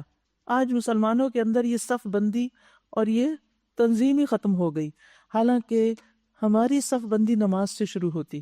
ہم بھی ہر روز ظہر کی نماز پڑھتے ہیں، لیکن سب سے بڑی مشکل کیا ہوتی ہے کہ صف سٹریٹ نہیں کر پاتے۔ نبی صلی اللہ علیہ وسلم نماز کی صفوں کو بھی برابر کیا کرتے تھے اور آگے پیچھے ہونے سے منع کرتے تھے، کندھے کے ساتھ کندھا، پاؤں کے ساتھ پاؤں۔ صف ملانے کا اجر ہے اور توڑنے کا گناہ بھی ہے۔ آپ نے فرمایا جو شخص صف کو جوڑتا ہے اللہ تبارک و تعالیٰ اسے جوڑتا ہی نہیں، اپنی رحمت سے جوڑتا ہے، اور جو توڑتا ہے اللہ اسے توڑ دیتا ہے۔ اور پھر رسول اللہ صلی اللہ علیہ وسلم نے حضرت علی رضی اللہ عنہ کو یہ دعا سکھائی، اللہم اہدنی وسددنی، اے اللہ مجھے ہدایت دے اور مجھے سیدھا رکھ۔ اور ہدایت کا نام لیتے وقت سیدھے راستے پر چلنے کو ذہن میں رکھنا چاہیے، ٹھیک ہے؟ یعنی اللہم اہدنی، اللہ مجھے ہدایت دے، صراط مستقیم پہ چلوں، وسددنی، اور بالکل سیدھا کر دے مجھے تیر کی طرح، ادھر ادھر نہ ہوں۔ واللہ سمیع علیم، اور اللہ سننے والا جاننے والا ہے۔ یاد کرو وہ وقت جب تم میں سے دو گروہ بزدلی دکھانے پر آمادہ ہو گئے تھے۔ ہوا یہ تھا کہ نبی صلی اللہ علیہ وسلم نے جب سب صحابہ کے مشورے سے شہر سے باہر جا کر احد کے قریب لڑائی لڑنے کا پروگرام بنایا تو سب کو نکلنے کے لیے کہا۔ منافقین بھی ساتھ نکلے، لیکن تھوڑی دور جا کر عبداللہ بن ابی کے ساتھی واپس پلٹ گئے۔ ان کو دیکھ کر مسلمانوں کے دو مخلص گروہ جو تھے ان کے اندر بھی بزدلی آ گئی، وہ بھی پیچھے ہٹنے لگے۔ فرمایا یاد کرو جب تم میں سے دو گروہ بزدلی دکھانے پہ آمادہ ہو گئے تھے، حالانکہ اللہ ان کی مدد پر موجود تھا، اور مومنوں کو اللہ ہی پر بھروسہ رکھنا چاہیے۔ واللہ ولیہما، اللہ ان کا ولی تھا۔ جابر بن عبداللہ کہتے ہیں اگرچہ آیت ہمارے بارے میں اتری اور اس میں ایک قسم کا ہمارا عیب بیان ہوا، لیکن ہمیں آیت پھر بھی بہت پسند ہے، کیونکہ اس میں بتایا گیا واللہ ولیہما، اللہ ان کا دوست، اللہ نے ان کو تھام لیا اور پیچھے رہنے نہیں دیا۔ وعلی اللہ فلیتوکل المؤمنون، اور مومنوں کو اللہ پر ہی بھروسہ رکھنا چاہیے۔ آخر اس سے پہلے جنگ بدر میں اللہ تمہاری مدد کر چکا تھا، حالانکہ اس وقت تم بہت کمزور تھے، لہٰذا تمہیں چاہیے کہ اللہ کی ناشکری سے بچو۔ امید ہے کہ اب تم شکر گزار بنو گے۔ یاد کرو جب تم مومنوں سے کہہ رہے تھے کیا تمہارے لیے یہ بات کافی نہیں کہ اللہ 3000 فرشتے اتار کر تمہاری مدد کرے؟ بے شک اگر تم صبر کرو اور اللہ سے ڈرتے ہوئے کام کرو تو جس آن دشمن تمہارے اوپر چڑھ کے آئیں گے اسی آن تمہارا رب 3000 نہیں 5000 صاحب نشان فرشتوں سے تمہاری مدد کرے گا۔ یعنی جتنا زیادہ تم میں صبر اور تقوی ہوگا اتنی زیادہ مدد اللہ کی طرف سے آئے گی۔ یہ بات اللہ نے تمہیں اس لیے بتا دی کہ تم خوش ہو جاؤ اور تمہارے دل مطمئن ہو جائیں کہ ہم اکیلے نہیں، تھوڑے نہیں، ہمارے ساتھ فرشتوں کی مدد بھی ہے، ورنہ فتح و نصرت جو کچھ بھی اللہ کی طرف سے ہے، جو بڑی قوت والا، عزیز اور حکیم ہے، دانا و بینا ہے۔ اور یہ مدد تمہیں اس لیے دے گا تاکہ کفر کی راہ چلنے والوں کا ایک بازو کاٹ دے یا ان کو ایسی ذلیل شکست دے کہ وہ نامرادی کے ساتھ پسپا ہو جائیں۔ اے پیغمبر، فیصلے کے اختیارات میں آپ کا کوئی حصہ نہیں، اللہ کو اختیار ہے، چاہے انہیں معاف کرے چاہے سزا دے، کیونکہ وہ ظالم ہے۔ نبی صلی اللہ علیہ وسلم کا جب احد میں دندان مبارک شہید ہوا تو آپ نے فرمایا کہ ایسی قوم کیسے ہدایت پا سکتی جو اپنے نبی کے ساتھ ایسا سلوک کرے، تو اس پر اللہ تعالیٰ نے فرمایا کہ نہیں، ان میں سے کچھ ہدایت بھی پا سکتے ہیں۔ زمین اور آسمانوں میں جو کچھ ہے اس کا مالک اللہ ہے، جس کو چاہے بخش دے، جس کو چاہے عذاب دے، وہ معاف کرنے والا اور رحیم ہے۔ اے لوگو جو ایمان لائے ہو، یہ بڑھتا اور چڑھتا سود کھانا چھوڑ دو اور اللہ سے ڈرو تاکہ تم فلاح پاؤ۔ یہاں جنگ احد پہ تبصرہ ہو رہا تھا اور بیچ میں سود کی حرمت کی بات آ گئی۔ ہاں، جنگ احد میں ابتدا میں مسلمانوں کو کامیابی ہو رہی تھی، اور جب دشمن بھاگ گیا اور اپنا مال پیچھے چھوڑ گیا تو مسلمان غنیمت حاصل کرنے کے شوق میں اپنی جگہوں سے ہٹ گئے، جبکہ نبی صلی اللہ علیہ وسلم نے عبداللہ بن جبیر کی قیادت میں جو لوگ تھے ان کو حکم دیا تھا کہ چاہے تم دیکھو پرندے ہمارا گوشت نوچ رہے ہیں، تم نے تب بھی یہاں سے نہیں ہلنا، اپنی جگہ نہیں چھوڑنی، لیکن جب انہوں نے دیکھا دشمن چلا گیا، اب سارے لوگ مال جمع کرے کہ ہم پیچھے نہ رہ جائیں، چلو ہم بھی چلتے ہیں۔ ان کے جو لیڈر تھے انہوں نے ان کو بہت روکا، لیکن کچھ لوگ تو مان گئے لیکن بہت سے چلے گئے۔ اب ہوا یہ کہ اس وقت خالد بن ولید جو دشمن کے فوج کے ایک حصے کے ذمہ دار تھے، انہوں نے پیچھے سے آ کے مسلمانوں پہ حملہ کیا، جس کی وجہ سے مسلمانوں کا بہت سا جانی مالی نقصان ہوا۔ 70 صحابہ کرام شہید ہو گئے۔ یہ مشکل پیش کیوں آئی؟ مال کی محبت کی وجہ سے اپنے کام چھوڑے، اپنی جگہ چھوڑی۔ تو یہ جو مال ہے نا، یہ انسان کی کمزوری ہے۔ تو بعض اوقات انسان ایک بہت اچھا جم کے دین کا کام کر رہا ہوتا ہے، پھر اس کو کوئی اور مالی کشش نظر آتی ہے، وہ اس کام کو چھوڑ دیتا ہے، نہ وہاں مطمئن ہوتا ہے، نہ پیچھے کا رہتا ہے، نہ آگے کا رہتا ہے، اور زندگی بعض اوقات بالکل بے مقصد ہو کے رہ جاتی ہے۔ تو ایسے میں انسان کو یہ سوچنا چاہیے کہ اگر میرا ایک معقول طریقے سے گزارا ہو رہا ہے اور اس کے ساتھ ساتھ مجھے لوگوں کی خدمت اور آخرت کی کامیابی حاصل کرنے کا موقع بھی مل رہا ہے، تو میرے اندر قناعت ہونی چاہیے۔ کیونکہ بعض اوقات مال کے لالچ میں انسان اپنے آپ کو فتنے میں مبتلا کر لیتا ہے، ایسا کاروبار شروع کر دیتا ہے یا ایسی جاب میں جا کے پڑ جاتا ہے کہ جس میں حلال حرام کی کوئی تمیز نہیں ہوتی، اور اس طرح انسان اپنے دنیا اور آخرت دونوں کو خطرے میں ڈال دیتا ہے۔ پھر فرمایا اس آگ سے بچو جو کافروں کے لیے تیار کی گئی ہے، اور اللہ اور رسول کا حکم مان لو، توقع ہے کہ تم پر رحم کیا جائے گا۔ وَسَارِعُوا إِلَىٰ مَغْفِرَةٍ مِّن رَّبِّكُمْ وَجَنَّةٍ عَرْضُهَا السَّمَاوَاتُ وَالْأَرْضُ أُعِدَّتْ لِلْمُتَّقِينَ۔ دوڑ کر چلو اس راستے پر جو تمہارے رب کی بخشش اور جنت کی طرف جاتی ہے، جس کی وسعت زمین اور آسمانوں جیسی ہے۔ یعنی اللہ کے راستے پر سستی کے مارے آہستہ آہستہ نہیں، دوڑ کے چلو، نیکیوں میں آگے بڑھو، جنت کی طرف دوڑو۔ وہ ان تقوی والوں کے لیے مہیا کی گئی ہے، تیار کی گئی ہے، جو ہر حال میں اپنے مال خرچ کرتے ہیں، امیر ہوں یا غریب، خواہ بدحال ہوں یا خوشحال، جو غصے کو پی جاتے ہیں اور دوسروں کے قصور معاف کر دیتے ہیں۔ جن کی یہ عادات ہوں، جن کے اندر یہ خصائص ہوں، وہی اللہ کے راستے میں دوڑ سکتے ہیں۔ جو اپنے غصے کو کنٹرول نہ کر سکے، اس پہ قابو نہ پا سکے، وہ خیر کے کاموں میں پیچھے رہ جاتا ہے، اور جو دوسرے کو معاف نہ کر سکے، وہ دوسروں کے ساتھ چل نہیں سکتا۔ واللہ یحب المحسنین۔ ایسے نیک لوگ اللہ کو بہت پسند ہیں، اللہ ان سے محبت کرتا ہے۔ اور جن کا حال یہ ہے کہ اگر کبھی کوئی فحش کام ان سے سرزد ہو جائے، اللہ، یا کسی گناہ کا ارتکاب کر کے وہ اپنے اوپر ظلم کر بیٹھتے ہیں، تو فوراً انہیں اللہ یاد آ جاتا ہے اور وہ اس سے اپنے قصوروں کی معافی چاہتے ہیں، یعنی توبہ میں دیر نہیں لگاتے، کیونکہ اللہ کے سوا اور کون ہے جو گناہ معاف کر سکتا ہو۔ وہ جان بوجھ کر اپنے کیے پہ اصرار نہیں کرتے۔ ایسے لوگوں کی جزا ان کے رب کے پاس یہ ہے کہ وہ ان کو معاف کر دے گا، اور ایسے باغوں میں انہیں داخل کرے گا جن کے نیچے نہریں بہتی ہوں گی، اور وہاں وہ ہمیشہ رہیں گے۔ یاد رکھیے، انسان غلطیوں کا پتلا ہے، کبھی کسی طرح پھسلتا ہے، کبھی کسی طرح پھسل جاتا ہے، کبھی نیکی کے راستے پہ چلنے لگتا ہے، چھوٹی سی مشکل سے گھبرا کے پیچھے ہٹ جاتا ہے، تو بھی پیچھے ہی نہیں رہ جانا چاہیے، پھر آگے بڑھنا چاہیے، ہمت پکڑنی چاہیے، اللہ سے معافی مانگ لینی چاہیے، اور لوگوں سے نہیں ڈرنا چاہیے کہ لوگ کہیں گے اچھا پہلے تو تم نے چھوڑ دیا تھا یہ کام، اب پھر کرنے لگے ہو، پھر یہی چاہتے ہو۔ نہیں، یہ باتیں ہمیں آخرت میں نہیں کام آئیں گی، لوگ نہیں کام آئیں گے، ہمیں اللہ کے ساتھ اپنا معاملہ درست رکھنا ہے۔ کیسا اچھا بدلہ ہے نیک عمل کرنے والوں کے لیے، تم سے پہلے بہت سے دور گزر چکے، زمین میں چل پھر کر دیکھو ان لوگوں کا کیا انجام ہوا جنہوں نے اللہ کے احکامات اور ہدایات کو جھٹلایا۔ یہ لوگوں کے لیے ایک صاف اور صریح تنبیہ ہے، اور جو اللہ سے ڈرتے ہوں ان کے لیے ہدایت اور نصیحت۔ وَلَا تَهِنُوا، پھر دوبارہ جنگ احد کے اوپر بات ہے، وَلَا تَهِنُوا وَلَا تَحْزَنُوا وَأَنْتُمُ الْأَعْلَوْنَ إِن كُنتُم مُؤْمِنِينَ۔ دل شکستہ نہ ہو، غم نہ کرو، دل ٹوٹا نہ رہے تمہارا، اپنے آپ کو غم کا شکار نہ کرو، تم ہی غالب رہو گے اگر تم مومن ہو۔ اپنا ایمان مضبوط کرو، باقی باتیں چھوڑو، اپنی فکر کرو۔ بہت بڑی نصیحت ہے اس میں۔ ہم ہر وقت حالات کا تجزیہ کر رہے ہوتے ہیں، لوگوں سے شکایات ہوتی ہیں ہمیں، یہ اس نے ایسا کیا، اس نے ویسا کیا، اور کیا بھول جاتے کہ اصل میں ہمارا اپنا ایمان کمزور تھا، تو یہ سب کچھ ہم پہ اٹیک کر گیا۔ آپ دیکھیے، جس کا ایمان مضبوط ہو، جس کا دل بڑا ہو، اس کو کوئی گالیاں بھی سنائے تو وہ کیسے جواب دیتا ہے؟ وہ ہنس دیتا ہے کہ میں اگر ان کا مستحق نہیں تو واپس تمہیں پہ جائیں گے، میرا کیا برا کر رہے ہو، اپنا ہی کر رہے ہو۔ لیکن آپ نے دیکھا ہوگا کہ جب انسان فزیکلی کمزور ہو جاتا ہے، ہر طرح کی بیماری اٹیک کر دیتی ہے، چھوٹی چھوٹی باتوں میں انسان چڑچڑے پن کا شکار ہو جاتا ہے۔ لیکن جب انسان کا ایمان مضبوط ہوتا ہے تو پھر اس کے لیے غم اور بزدلی اور دل کا ٹوٹنا، یہ چیزیں کوئی اہمیت نہیں رکھتی. ہم ایسے ہی رونا روتے رہتے، میرا تو دل توڑ دیا اس نے، اور میں تو بہت ڈس اپوائنٹ ہو گئی، اور میں اب مزید نہیں چل سکتی. اٹس انف از انف، بہت ہو گئی. کبھی اپنی ازدواجی زندگی میں ویسی باتیں کرتے ہیں، کبھی ہم دین کے کام کے لیے کہیں نکلتے ہیں، کہیں کسی ٹیم کا حصہ ہوتے ہیں، تھوڑی سی شکایت کسی سے ہو جائے، کسی نے ہماری پسند یا ہمارے طریقے خلاف کام کر دیا، بس ہم تو وہیں بیٹھ گئے. اللہ تعالیٰ فرماتے لا تہنوا.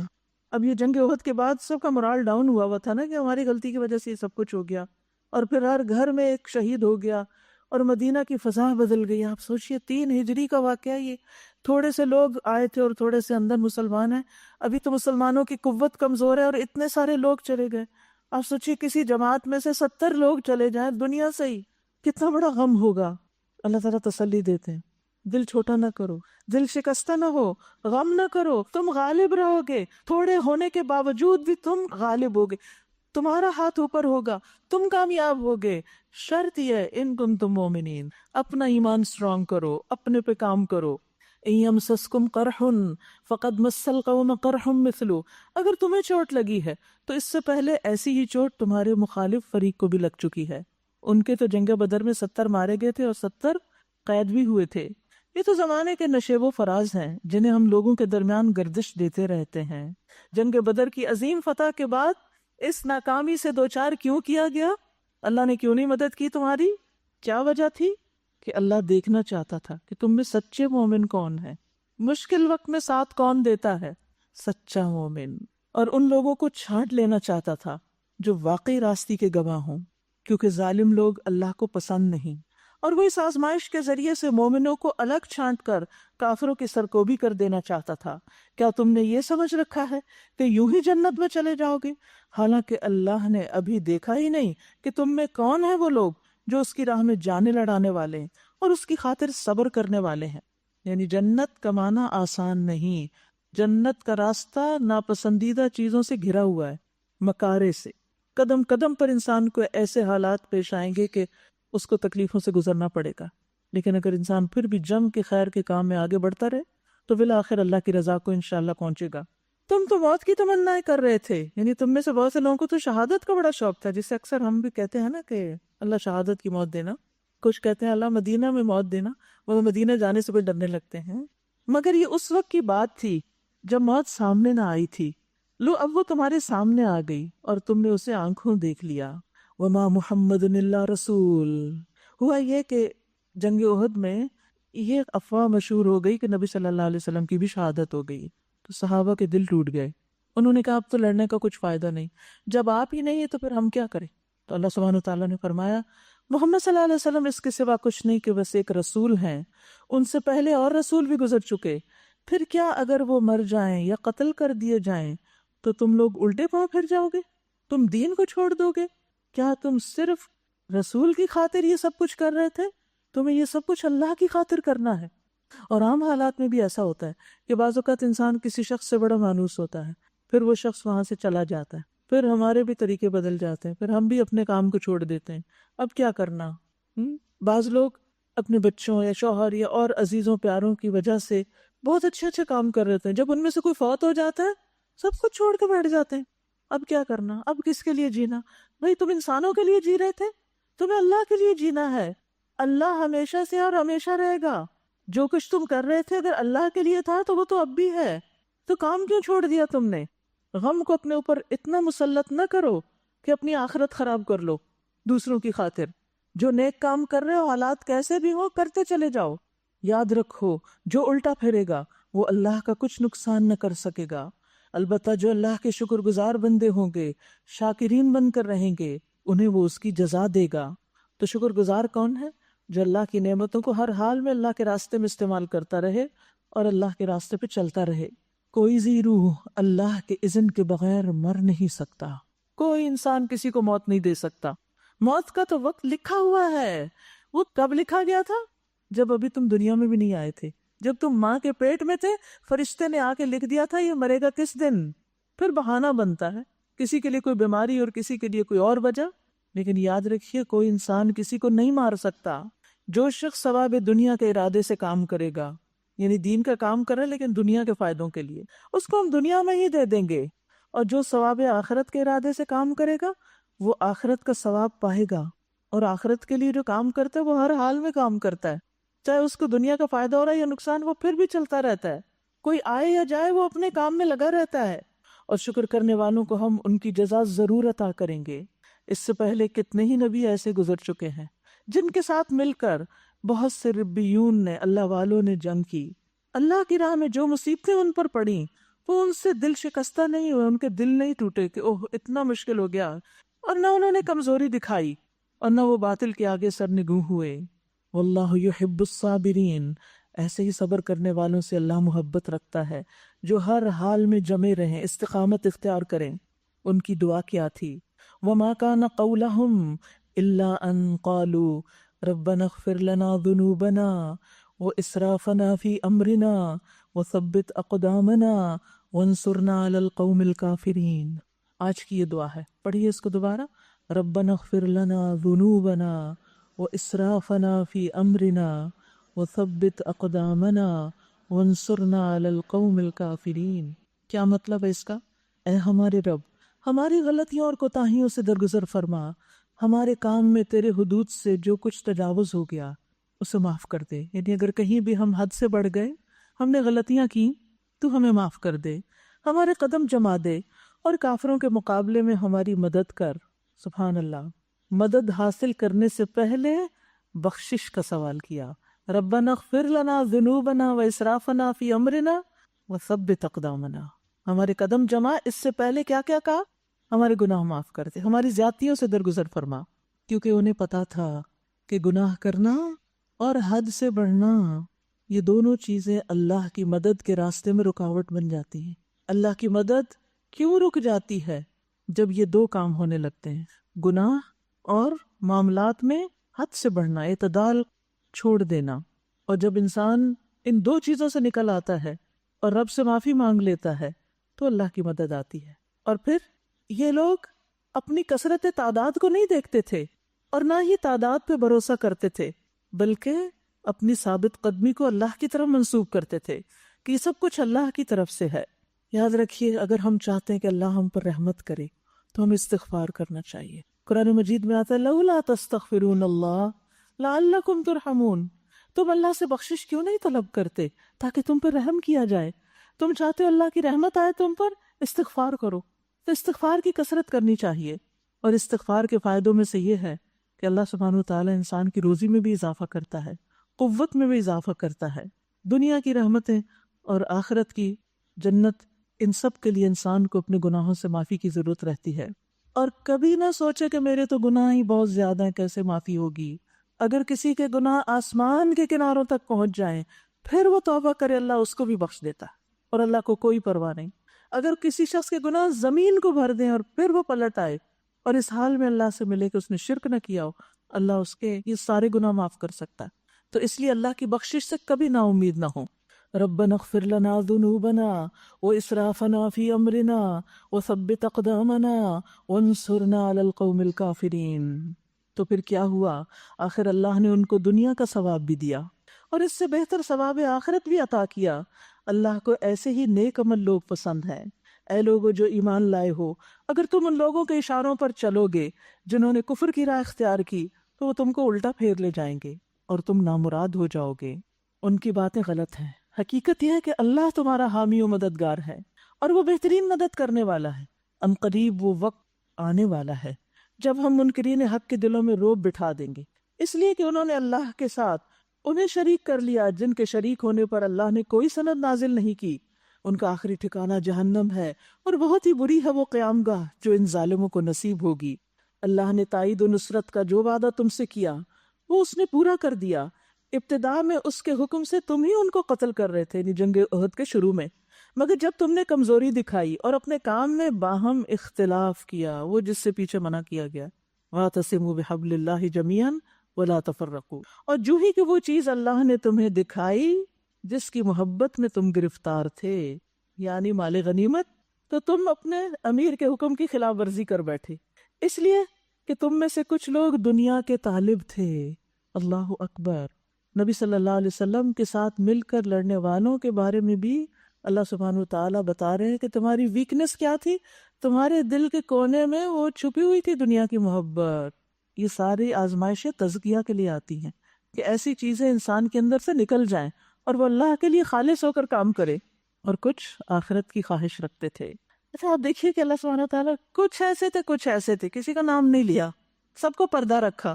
یعنی اگر میں کہوں آپ میں سے کچھ لوگ ایسے ہیں اور کچھ ایسے ہیں، تو ہر کوئی اپنے اوپر سوچنے لگا کہ اچھا میں کیا ہوں۔ تو یہاں ان کو اپنا احتساب اور اپنا جائزہ لینے کا موقع دیا گیا۔ تب اللہ نے تمہیں کافروں کے مقابلے میں پسپا کر دیا تاکہ تمہاری آزمائش کرے، اور حق یہ ہے کہ اللہ نے پھر بھی تمہیں معاف ہی کر دیا۔ یعنی وہ ویکنس تھی، وہ دنیا کی محبت تھی، انسان ہے نا، دنیا اٹریکٹ کر جاتی ہے، نیتوں میں پھر آ جاتا ہے، پھر انسان اللہ کی طرف پلٹتی ہے۔ اللہ نہیں، آپ دیکھیے کہ کبھی آپ اتنے خالص نیت سے کوئی کام کرنے جاتے ہیں اور پھر کیا ہوتا ہے، جب وہ کر رہے ہوتے ہیں تو بیچ میں ہی کوئی نیت میں خرابی آ جاتی ہے، اور آپ کو ضمیر آپ کو بتا دے دیکھو دیکھو تم سوچ کے کیا نکلی تھی اور رستے میں کیا ہو گیا، نہیں، اندر ہی جنگ شروع ہو جاتی۔ تو پھر انسان کہتا ہے استغفر اللہ، میں نے تو اللہ کے لیے کیا تھا، میں کیوں انسانوں سے بدلہ چاہتی ہوں، میں کیوں تعریف کی بھوکی ہوں، مجھے اس سے کیا کہ کوئی اس کو اپریشیٹ کرتا ہے یا نہیں کرتا۔ تو اللہ نے معاف کر دیا۔ واللہ ذو فضل علی المؤمنین، اور اللہ مومنوں پر بڑا ہی فضل فرمانے والا ہے۔ تو فضل بھی کس کے ساتھ ہے؟ مشروط ایمان کے ساتھ۔ ایمان ہوگا رحمت آئے گی، فضل آئے گا اللہ کا۔ اسی لیے مومن ہر حال میں اللہ سے راضی رہتے کہ اللہ تعالیٰ ان کے ساتھ جو بھی فیصلہ کرتا ہے ان کے حق میں بہتری کرتا ہے۔ اگر یہ اس جنگ میں ناکامی بھی ہوئی، آزمائش بھی آئی، اس میں بھی بہتری ہے۔ جب مومن پر کوئی خوشحالی کا وقت آتا ہے اور وہ شکر ادا کرتا ہے تو اللہ تعالیٰ انہیں شاکرین کا بدلہ دیتا ہے۔ کوئی مصیبت آتی ہے، صبر کرتے ہیں تو اللہ تعالیٰ صابرین میں سے ان کو شمار کر لیتا ہے۔ مومن کا معاملہ بڑا عجیب ہے، اس کے ہر حال میں خیر ہے۔ ہر حال کا مطلب ہے کسی بھی وقت کسی بھی حال میں ہم ہوں، دکھ تکلیف میں ہو، بیماری میں ہو یا صحت میں ہو، اچھے حال میں ہو نہ ہو، ہر حال میں خیر ہے مومن کے۔ یہ بات مومن کے سوا کسی کو حاصل نہیں۔ اگر تکلیف پہنچے تو کیا کرتا ہے؟ صبر کرتا ہے، تو صبر اس کے لیے اچھا ہے، اور اگر کوئی نعمت پہنچے شکر کرتا ہے، اور یہ اس کے لیے اچھا ہے۔ یعنی یا ہم اچھے حال میں ہوتے یا نہیں ہوتے، تو وہ دونوں حالتوں میں اللہ ہی کی طرف لوٹتا ہے، رجوع کرتا ہے۔ یاد کرو جب تم بھاگے چلے جا رہے تھے، کسی کی طرف پلٹ کر دیکھنے کا ہوش تک نہ تھا، اور رسول تمہارے پیچھے تمہیں پکار رہے تھے۔ اس وقت تمہاری اس روش کا بدلہ اللہ نے تمہیں یہ دیا کہ تمہیں رنج پہ رنج دیے، تاکہ آئندہ کے لیے تمہیں یہ سبق ملے کہ جو کچھ تمہارے ہاتھ سے جائے یا جو مصیبت تم پر نازل ہو اس پر ملول نہ ہو، غم نہ کرو، اللہ تمہارے سب اعمال سے باخبر ہے۔ اللہ اکبر۔ یعنی اللہ سبحانہ وتعالیٰ تمہیں مضبوط بنانا چاہتا تھا، اس لیے تمہیں غم پہ غم دیا، ایک کے اوپر ایک تکلیف دی تاکہ تم غم کرنا بھول جاؤ۔ انسان پہ جب مشکلیں زیادہ پڑتی ہیں، مشکلیں اتنی پڑی مجھ پر کہ آسان ہو گئی، غم اتنے آئے، صدمے اتنے آئے کہ غم ہلکے ہو گئے، آسان ہو گئے، کیونکہ غم انسان کے لیے نقصان دہ ہے۔ یاد رکھیے اگر کسی بھی طرح آپ کسی بھی چیز کے غم میں مبتلا ہیں تو اس سے نکلنے کی کوشش کریں۔ غم سے پناہ مانگی گئی ہے، کیونکہ غم انسان کے اندر تنگی پیدا کرتا ہے، غم انسان کو بہت سے مفید کاموں سے روک دیتا ہے، غم انسان کے اندر نفسیاتی گرے لگا دیتا ہے، اس کے اندر بہت سی رکاوٹیں ہو جاتی ہیں، اس کا شرح صدر نہیں رہتا۔ لہٰذا جس حد تک ممکن ہو اپنے آپ کو خوش رکھنے کی کوشش کیا کریں۔ جب آپ غمگین ہوتے ہیں تو آپ کے آس پاس کے لوگ بھی پریشان ہوتے ہیں، آپ دوسروں کے لیے بھی ایک بوجھ بن جاتے ہیں، اور وہ بھی آپ سے بیزار ہونے لگتے ہیں۔ یاد رکھیے غمگین انسان کسی کو پسند نہیں ہوتا۔ ہم بعضوں کو سوچتے ہیں شاید ہم غمگین دکھی ہیں، رو رہے ہیں تو سارے ہماری ہمدردیاں کریں، تھوڑی دیر کریں گے، ایک آدھ دن کریں گے، پھر کہیں گے یہ تو شکل نظر نہ آئے مجھے، اب ڈانٹنے بھی لگتے ہیں، تو تم نے کیا ہو لیا، ہر وقت تم روتے ہی رہتے ہو۔ مائیں اپنے بچوں تک کو ڈانٹنے لگتی ہیں، بچے ماں باپ سے ناراض ہونے لگتے ہیں، آپ کو تو ہر وقت بس یہی فکر کھائی جا رہی، وہ ادب احترام کی حدیں بھی پامال ہو جاتی ہیں۔ تو اس لیے مومن کے دل میں اگر کوئی غم ہوتا ہے تو وہ اللہ کے ساتھ معاملہ کرتا ہے، وہ اللہ کے آگے روتا ہے، بندوں کے آگے رو کر کمزور نہ ہو، ہر وقت بندوں کو نہ حال سناتے رہیں۔ اور نفس کا خوش ہونا یہ بھی اللہ کی نعمت ہے۔ عبداللہ بن خبیب کہتے ہیں کہ رسول اللہ صلی اللہ علیہ وسلم ان کے پاس تشریف لائے تو آپ پر نہانے کے اثرات تھے اور آپ کی طبیعت بڑی خوش تھی۔ ہم نے گمان کیا کہ آپ اپنے اہل کے پاس گئے۔ ہم نے کہا یا رسول اللہ آپ بہت خوش نظر آ رہے ہیں۔ آپ نے فرمایا ہاں الحمدللہ